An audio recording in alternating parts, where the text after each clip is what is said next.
Good morning student. अच्छा, 10 के अपने लास्ट वीडियो में हमने बात की थी दर्पण की। दर्पण कितने प्रकार के होते हैं, प्रतिबिंब क्या होते हैं, कितने प्रकार के होते हैं, आभासी और वास्तविक प्रतिबिंब बताए थे। और दर्पण द्वारा, किसी भी गोलीय दर्पण द्वारा प्रतिबिंब बनाने की क्या शर्तें होती हैं, क्या किन स्थितियों के द्वारा प्रतिबिंब बनते हैं, प्रतिबिंब बनने की क्या नियम थे वो हमने बताए थे। आज के इस वीडियो में हम बात करते हैं किसी अवतल दर्पण से जो प्रतिबिंब बनेंगे वो किस स्थितियों पर बनेंगे। मतलब अवतल दर्पण के, मैंने लास्ट वीडियो में बताया था, अवतल दर्पण में 6 प्रतिबिंब बनते हैं, उत्तल दर्पण में 1 प्रतिबिंब बनता है। वस्तु कहीं भी रखी हो उसका प्रतिबिंब सदैव दर्पण के पीछे वस्तु से छोटा, सीधा और आभासी बनेगा। लेकिन अवतल दर्पण में अलग अलग स्थितियों के लिए प्रतिबिंब भी अलग अलग बनेंगे। तो हम बात करते हैं अवतल दर्पण के सम्मुख जो प्रतिबिंब बनेंगे वो कहाँ रखी वस्तु का प्रतिबिंब कहाँ बनेगा और कैसे बनेगा। देखिए, सबसे पहले हेडिंग डाल लीजिए, अवतल दर्पण द्वारा प्रतिबिंब का बनना।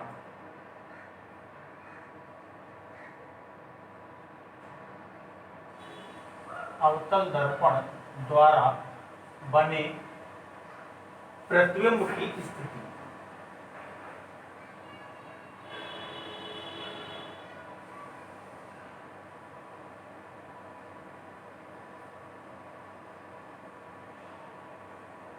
पहले हम एक टेबल के द्वारा बताते हैं आपको कि वस्तु कहाँ रखी हो तो उसके प्रतिबिंब कहाँ बनेंगे, उन वस्तुओं के प्रतिबिंब की स्थितियाँ क्या होंगी वो आपको हम टेबल में बता देते हैं। उसके बाद जब प्रतिबिंब बनेंगे तो वो कहाँ बनेंगे आपको समझ में आ जाएंगे खुद ही।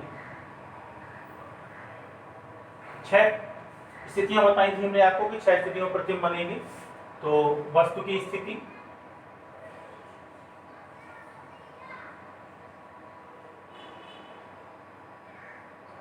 और उसके साथ प्रतिबिंब की स्थिति।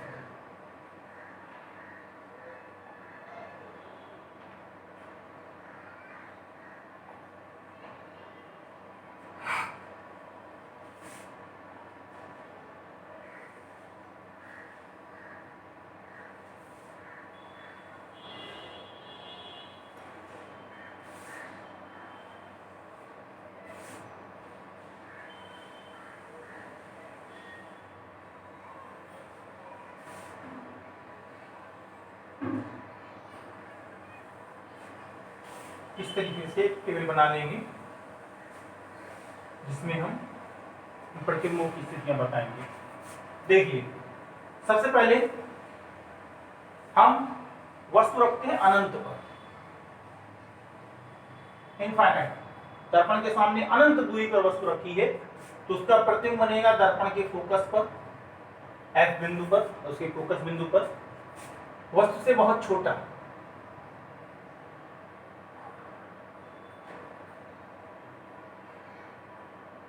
बहुत छोटा हम कह सकते हैं बिंदु के समान, बहुत छोटा बिंदु के समान।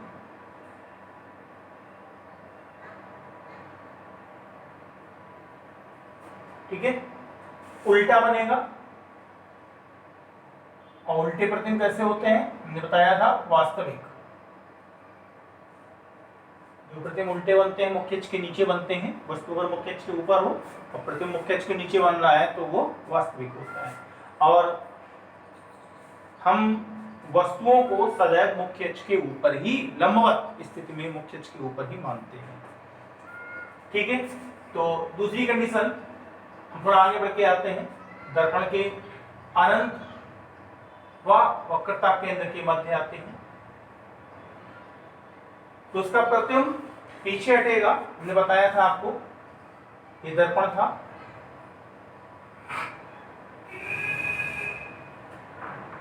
Focus, centre. अगर अनंत है, वस्तु अनंत पर है, प्रतिबिंब फोकस से बनेगा। वस्तु सेंटर और अनंत के बीच में लाते हैं तो उसका प्रतिबिंब सेंटर और फोकस के बीच में पीछे हटेगा। वस्तु आगे बढ़ेगी, प्रतिबिंब पीछे हटेगा तो फोकस और सेंटर के बीच में वस्तु छोटा बनेगा। सेंटर पर रखेंगे तो उसका प्रतिबिंब भी सेंटर पे आएगा, और सेंटर और फोकस के बीच में आएंगे तो उसका प्रतिबिंब और पीछे आएगा, यानी सेंटर और अनंत के बीच में आ जाएगा, बड़ा बनेगा। और जब फोकस पर रख देंगे तो उसका प्रतिबिंब अनंत पर बनेगा। और जब फोकस और ध्रुव के बीच रख देते हैं, पोल यानी ध्रुव के बीच कहीं रख देते हैं, तो उसका प्रतिबिंब दर्पण के पीछे वस्तु से बड़ा सीधा आभासी बनता है। ठीक है, तो ये स्थितियां थी, इन स्थितियों को लिखेंगे टेबल में।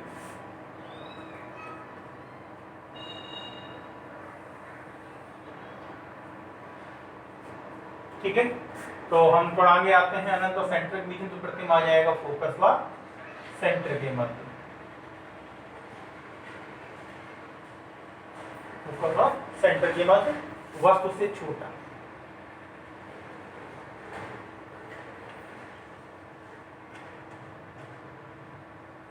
उल्टा और सभी उल्टे बनेंगे, केवल लास्ट प्रतिबिंब सीधा बनेगा जब वस्तु को हम फोकस और ध्रुव के बीच रखेंगे। तीसरी कंडीशन में जब हम वस्तु रखते हैं सेंटर पर, तो उसका प्रतिबिंब भी वक्रता केंद्र पर ही बनेगा, वस्तु के बराबर बनेगा।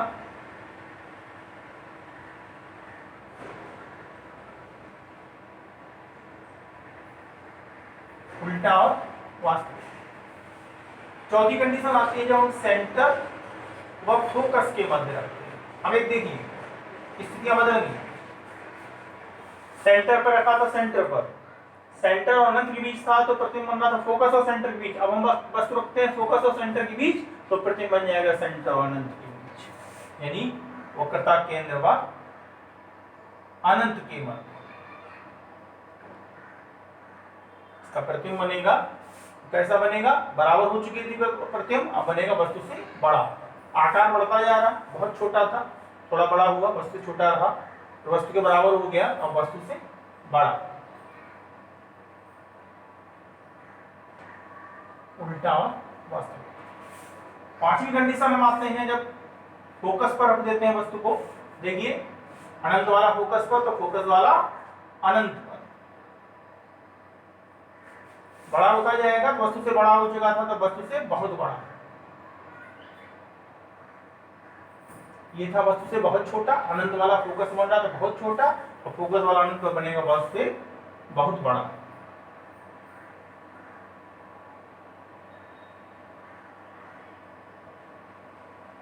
उल्टा और वास्तविक। और लास्ट कंडीशन है जब हम वस्तु रखते हैं फोकस व ध्रुव पी यानी पोल के मध्य रखते हैं, तो उसका प्रतिबिंब बनेगा दर्पण के पीछे, कहीं भी बन सकता है, कितनी भी दूरी पर, बस दर्पण के पीछे बनेगा, वस्तु से बड़ा बनेगा, बहुत बड़ा नहीं कह सकते हैं, लेकिन हाँ बड़ा बनेगा, सीधा बनेगा और आभासी बनेगा। ठीक है, तो ये कुछ स्थितियां हैं जिन पर वस्तु के प्रतिबिंब प्राप्त होंगे, या जिन स्थितियों पर रखी वस्तु के प्रतिबिंब ऐसे प्राप्त होंगे। ये अवतल दर्पण के लिए है, और उत्तल दर्पण के लिए बताया था केवल एक ही प्रतिबिंब बनता है, वस्तु कहीं भी रखी हो सदैव दर्पण और फोकस के मध्य, दर्पण के पीछे, दर्पण और फोकस के मध्य, वस्तु से छोटा, सीधा और आभासी। ठीक है,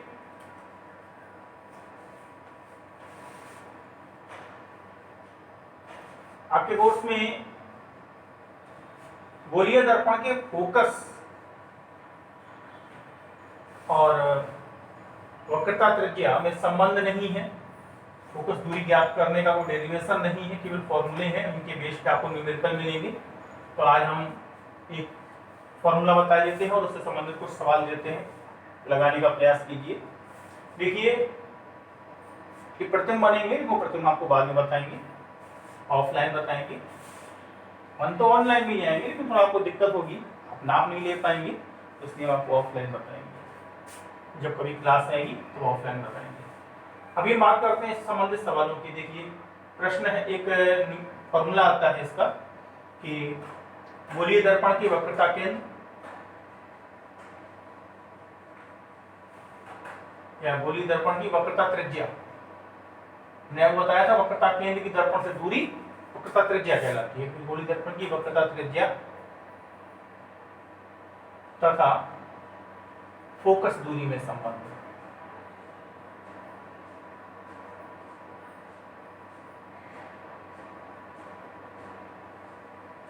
क्या है संबंध?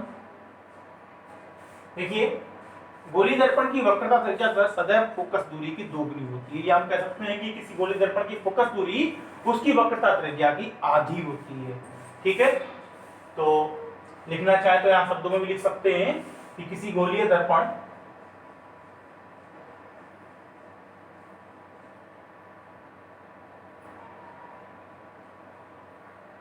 की फोकस दूरी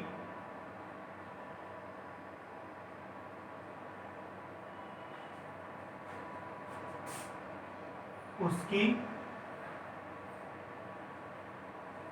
वक्रता त्रिज्या की आधी होती है।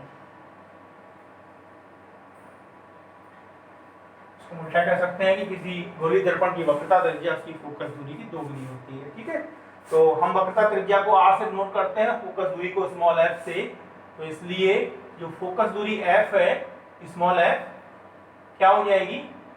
वक्रता त्रिज्या की आधी यानी r/2, अथवा इसको हम कह सकते हैं कि वक्रता त्रिज्या r बराबर 2 इंटू f, उसकी फोकस दूरी की दोगुनी।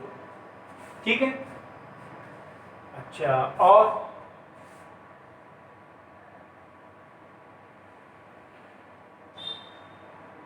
गोलीय दर्पण की फोकस दूरी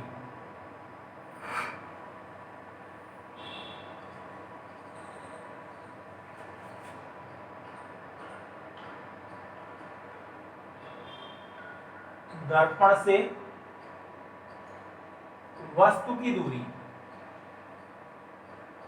तथा दर्पण से प्रतिबिंब की दूरी में संबंध क्या होता है? मतलब देखिए, दो तीन चीजें दी हैं आपको, तीन चीजें हैं, दर्पण की फोकस दूरी स्मॉल f, दर्पण से वस्तु की दूरी और दर्पण से प्रतिबिंब की दूरी में संबंध। तो देखिए, आपको बता दें कि दर्पण से वस्तु की दूरी जो होती है, वस्तु की दूरी होती है, इसको लिखते हैं स्मॉल u से। ठीक है, दर्पण से, और दर्पण से जो प्रतिबिंब की दूरी होती है इसको लिखते हैं स्मॉल v से। वस्तु u और प्रतिबिंब की दूरी v, और जो दर्पण की फोकस दूरी जो होती है उसको कहते हैं स्मॉल f। तो आपको मालूम ही है फोकस दूरी स्मॉल f। तो संबंध क्या होता है? 1/f बराबर 1/v प्लस 1/u। ये एक फॉर्मूला है जिसके आधार पर आप वस्तु की दूरी, प्रतिबिंब की दूरी या फोकस दूरी, इन तीन चीजों में से कोई दो चीजें दी होंगी और एक चीज पूछी होगी, आप निकाल सकते हैं। बस ध्यान में रखना है कि जो दर्पण की फोकस दूरी है वो f से, वस्तु की दूरी को u से और प्रतिबिंब की दूरी को v से लिखा है। फॉर्मूला होता है 1/f बराबर 1/v प्लस 1/u, यानी वस्तु की दूरी और प्रतिबिंब की दूरी के व्युत्क्रम का योग दर्पण की फोकस दूरी के व्युत्क्रम के बराबर होता है। शब्दों में लिखना चाहे लिख सकते हैं कि किसी गोलीय दर्पण से वस्तु की दूरी तथा प्रतिबिंब की दूरी के व्युत्क्रम का योग उस गोलीय दर्पण की फोकस दूरी के व्युत्क्रम के बराबर होता है। अब देखिए सवाल कैसे लगेंगे और क्या सवाल हो सकते हैं इससे संबंधित, वो हम बात करते हैं।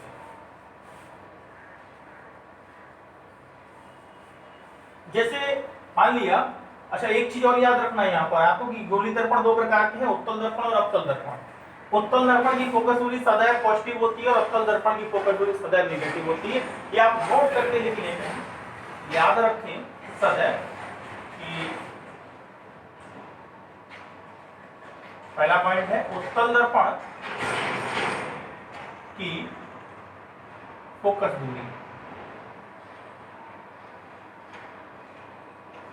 सदैव धनात्मक, सदैव धनात्मक यानी पॉजिटिव होती है, और अवतल दर्पण की फोकस दूरी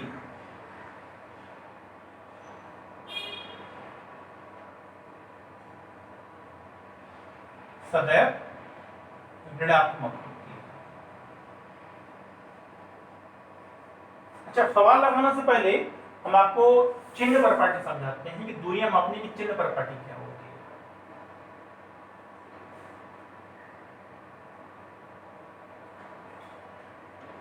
क्योंकि अगर आपको चिन्ह प्रपाटी नहीं आती है तो आप सवाल सही नहीं लगा सकते हैं। देखिए, चिन्ह प्रपाटी क्या है, हम आपको और सिंपल वे में समझाई देते हैं। जैसे कोई एक दर्पण है, मान लिया अवतल दर्पण लिया, क्योंकि इसमें उत्तल अवतल दोनों तरह, सॉरी, आभासी और वास्तविक दोनों कंडीशन के प्रतिबिंब बनते हैं, इसलिए मैं आपको समझाने के लिए लिया। और ये इसकी मुख्य अक्ष है, ये ध्रुव है, ठीक है। और एक वस्तु जो है वो सदैव हमने बताया आपको मुख्य अक्ष पर स्थित मानेंगे और मुख्य अक्ष के ऊपर लंब स्थिति में मानेंगे रखा हुआ। जैसे ये वस्तु रखी है और इसका प्रतिबिंब, ये वस्तु रखी है और इसका प्रतिबिंब आपका ये बनता है, ठीक। तो अब देखिए, जैसे ये फोकस है तो फोकस की दूरी, फोकस बिंदु की दूरी, फोकस दूरी, वो तो आपने यहाँ लिख लिया। उत्तल दर्पण है तो पॉजिटिव और अवतल दर्पण है तो नेगेटिव। अच्छा, ये क्यों है नेगेटिव, उसके लिए आपको चिन्ह प्रपाटी बता दें। चिन्ह प्रपाटी बताती है कि वस्तु से आने वाली आपतित प्रकाश किरणें, जो प्रकाश किरणें वस्तु से आ रही हैं वो कहलाती है आपतित प्रकाश किरणें, दर्पण की ओर आने वाली प्रकाश किरणें। और दर्पण से टकराकर परावर्तित होने वाली प्रकाश किरणें परावर्तित किरणें कहलाती है, जो उससे टकराकर वापस जाती हैं उसी दिशा में, ये परावर्तित प्रकाश किरणें कहलाती हैं। इसके कारण प्रतिबिंब बनते हैं। किन्हीं दो या दो से अधिक परावर्तित प्रकाश किरणें जब किसी बिंदु पर को काटती हैं या काटती हुई प्रतीत होती है तो वहां उस बिंदु पर बने, उस बिंदु पर वस्तु के प्रतिबिंब का आभास होता है, उसका प्रतिबिंब बनता है। उसका प्रतिबिंब बनता है या आभास होता है। अगर वास्तविकता में काट रही है तो बनता है और आभास होता है तो वो आभासी प्रतिबिंब होता है। तो देखिए, हम आपको बता रहे चिन्ह प्रपाटी क्या है कि वस्तु से आने वाली आपतित प्रकाश किरण की दिशा में, जिस दिशा में आ रही है इसी दिशा में पड़ी गई दूरियां धनात्मक होती हैं और आपतित प्रकाश किरण की विपरीत दिशा में नापी गई दूरियां ऋणात्मक होती हैं। और दूरियां सदैव दर्पण के ध्रुव से मापी जाती हैं। पहला पॉइंट तो ये है कि कोई भी दूरी है, चाहे वो फोकस दूरी है, वस्तु की दूरी है, प्रतिबिंब की दूरी है, वक्रता त्रिज्या है, कोई भी दूरी है, वो सभी दूरियां सदैव दर्पण के ध्रुव से मापी जाती हैं। स्टार्ट यहीं से करेंगे, पैमाना अपना यहीं से लगाएंगे, तो यहाँ से जो भी दूरी है वो उसकी दूरी मानी जाएगी। तो सभी दूरियां सदैव दर्पण के ध्रुव से मापी जाती हैं। दूसरा है कि आपतित प्रकाश किरण की दिशा में पड़ेगी दूरियां या दिशा में नापी गई दूरियां धनात्मक होती हैं। इसका मतलब जो मुख्य अक्ष पर दर्पण के पीछे की दूरियां हैं वो पॉजिटिव होंगी और जो इसके सामने की दूरियां हैं वो नेगेटिव होंगी, क्योंकि आपतित किरण की विपरीत दिशा में नापी गई दूरियां हैं, ठीक है। तो अब देखिए क्या हुआ, फोकस दूरी इसके सामने होती है और अगर हम उत्तल दर्पण की बात करें तो उत्तल दर्पण ये होता है, इसकी जो फोकस है वो इधर होता है। आपतित किरण की दिशा में नापी दूरियां होती है, ये पॉजिटिव होती है, ठीक। इस दिशा में नापी दूरियां ऋणात्मक होंगी, नेगेटिव होंगी। तो अब देखिए, यहां से कुछ पॉइंट समझ में आते हैं। पहला तो ये हो गया, चिन्ह प्रपाटी समझ लीजिए कि u का मान ऑलवेज नेगेटिव, हमेशा नेगेटिव होगा। बस सदैव दर्पण के सामने होगी, उससे आने वाली किरण, इसकी दूरी सदैव उसकी अपोजिट डायरेक्शन में होगी, तो u का मान हमेशा नेगेटिव, ठीक है। v का मान पॉजिटिव होगा, कब, आभासी प्रतिबिंब के लिए। अगर आभासी है, दर्पण के पीछे है तो धनात्मक है, और v का मान नेगेटिव होगा जब वास्तविक प्रतिबिंब, ठीक है। तो u और v के मान समझ में आ गए। u का मान हमेशा नेगेटिव लगाएंगे। आपको जैसे दे दिया कि किसी अवतल दर्पण से 20 सेंटीमीटर दूरी पर स्थित वस्तु, तो वस्तु की दूरी दी है 20 सेंटीमीटर दूरी पर रखी है, तो वो 20 सेंटीमीटर है, वो u का मान आप माइनस में लगाएंगे, -20 सेंटीमीटर। तो u ऑलवेज नेगेटिव, v का मान पॉजिटिव और नेगेटिव दोनों हो सकता है। आभासी प्रतिबिंब दे रखा है तो पॉजिटिव होगा और वास्तविक दे रखा है तो नेगेटिव होगा। और f फोकस दूरी आप दर्पण देखेंगे, अगर दर्पण उत्तल है तो पॉजिटिव होगा और अगर अवतल दर्पण है तो फोकस दूरी नेगेटिव होगी, ठीक है। ये चीज समझ में आ गई। अब बात करते हैं न्यूमेरिकल्स की। तो न्यूमेरिकल कैसे लगाएंगे, देखिए,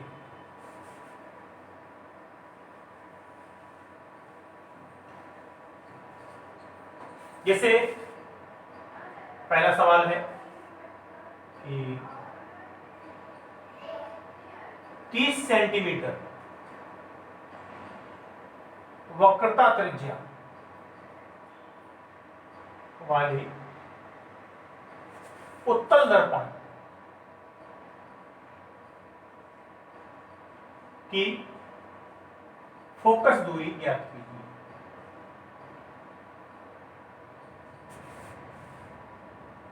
बहुत सरल है। कोई एक उत्तल दर्पण है जिसकी वक्रता त्रिज्या आपको दी है 30 सेंटीमीटर और फोकस दूरी पूछी है। तो देखिए आर आपको दिया है 30 सेंटीमीटर, फोकस दूरी पूछी है, तो एफ बराबर क्या होता है r/2। अभी आपने बताया सवाल में फॉर्मूला बताया हमने आपको। तो एफ बराबर r/2, आर का मान है 30/2 यानी 15 सेंटीमीटर। उत्तल है तो पॉजिटिव रहेगी, और अगर अवतल दर्पण होता तो एफ का मान -15 सेंटीमीटर हो जाता, क्योंकि वो माइनस चिन्ह केवल दिशा दिखाता है कि फोकस दूरी जो है, वो फोकस बिंदु है, वो किस दिशा में है, दर्पण के सम्मुख है, दर्पण के पीछे है। इसका और कोई इफेक्ट नहीं है, केवल माइनस चिन्ह केवल जो है वो दिशा दिखा रहा है कि वस्तु की दिशा में है कि वस्तु की अपोजिट डायरेक्शन में। बाकी दूरियां जो है वो सदैव 15 सेंटीमीटर निकलेगी दोनों की। अगर यहाँ पर अवतल ले लेते तो भी 15 निकलेगी, उत्तल लेंगे तो भी 15 निकलेगी। ठीक है। दूसरा सवाल देखिए, जैसे मान लो हम दे दिया कि 20 सेंटीमीटर फोकस दूरी वाले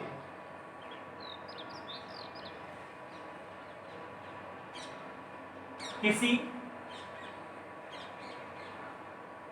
अवतल दर्पण की वक्रता त्रिज्या ज्ञात कीजिए।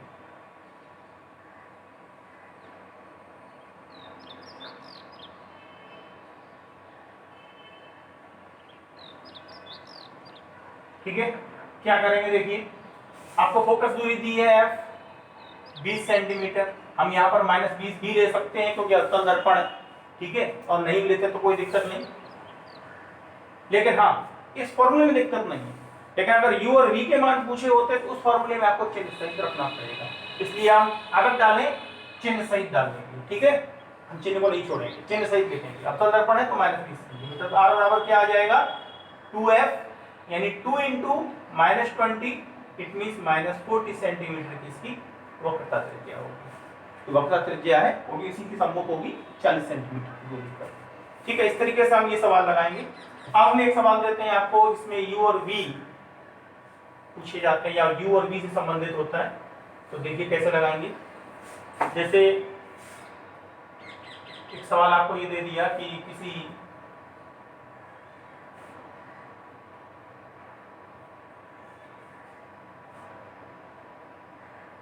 चलिए अवतल दर्पण ले लेते हैं। अवतल दर्पण से 20 सेंटीमीटर की दूरी पर स्थित किसी वस्तु का प्रतिबिंब 40 सेंटीमीटर की दूरी पर प्राप्त होता है। 40 सेंटीमीटर की दूरी पर वास्तविक बनता है।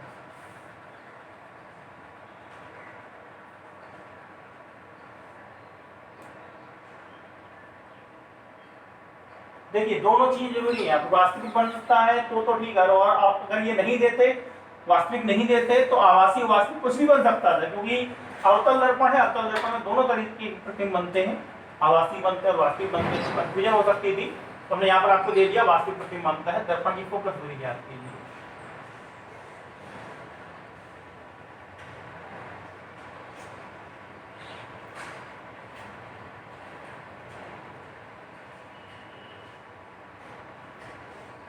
देखिए क्या होगा, आपको क्या दिया 20 सेंटीमीटर दूरी पर स्थित वस्तु, यानी u आपको दिया है -20 सेंटीमीटर, वस्तु रखी 20 सेंटीमीटर दूरी पर, कह रहा है अवतल दर्पण से 20 सेंटीमीटर की दूरी पर स्थित वस्तु।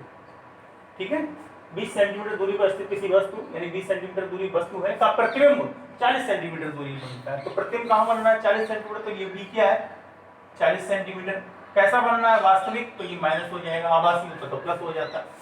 तो फोकस दूरी पूछी है, f पूछा है, तो क्या करोगे 1/f बराबर 1/v प्लस 1/u मान रख देंगे u और v के मान, तो क्या हो जाएगा -1/40 -1/20। एलसीएम ले लो 40 और 20 का, क्या आ जाएगा 40, -1 -2 दूनी 40, क्या आ जाएगा -3/40 1/f।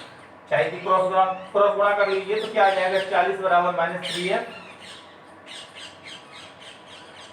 क्रॉस मल्टीप्लिकेशन कर दिया 40 × 1 f × -3 f 40, इसलिए f बराबर क्या आ गया 40/-3 यानी कि -40/3। इसको हम और सॉल्व करना चाहे तो दशमलव में निकाल सकते हैं, -13.33 सेंटीमीटर। इस तरीके से माइनस चिन्ह आएगा, अवतल दर्पण है, इसकी फोकस दूरी निगेटिव आनी चाहिए। इस तरीके से हम इस सवालों को सॉल्व कर सकते हैं। बाकी इससे संबंधित कुछ और सवाल हम आपको अगले वीडियो में देंगे, जो आप लगाएंगे, तो इनका अभ्यास कीजिए। धन्यवाद।